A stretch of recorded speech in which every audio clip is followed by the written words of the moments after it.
In the ideals of democracy and good governance, our party structure is elaborate.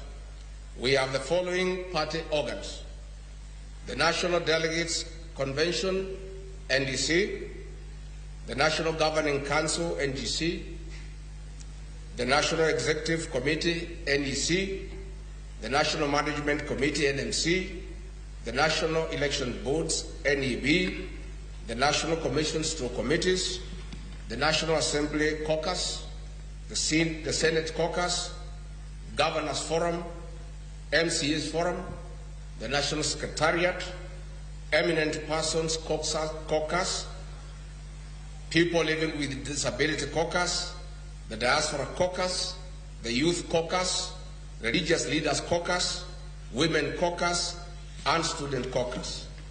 Dear Kenyans, so far we have received thousands of aspirants from all corners of the country who want to run for various elective positions.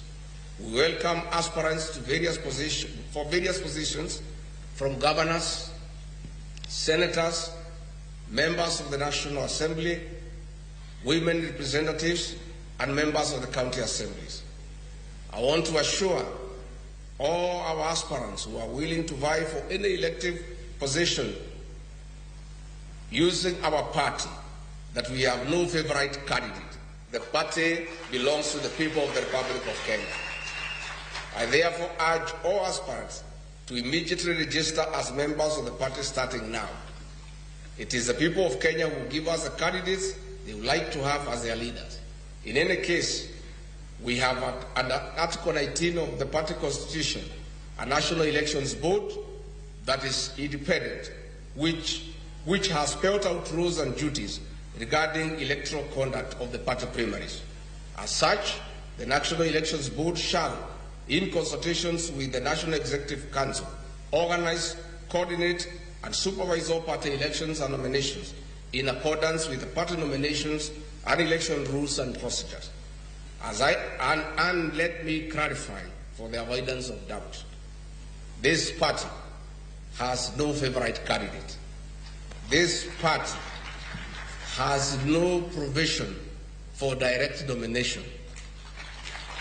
This party believes in let the people decide. And let me confirm also to the avoidance of doubt, I have many leaders who have stood with me in very difficult times, who have walked with me in my journey. But I want to confirm, close as they are to me, much as they have stood with me, none of them is entitled to a direct nomination.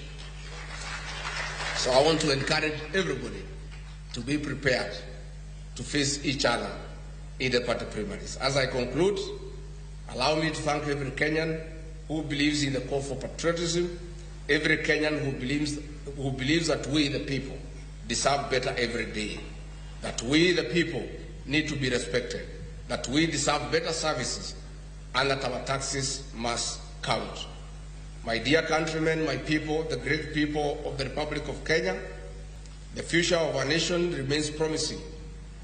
We'll stop at nothing as a people towards a better Kenya. I must, however, caution that those who think they can mess around with our country. Our message is clear. The people of Kenya have unfinished business with you.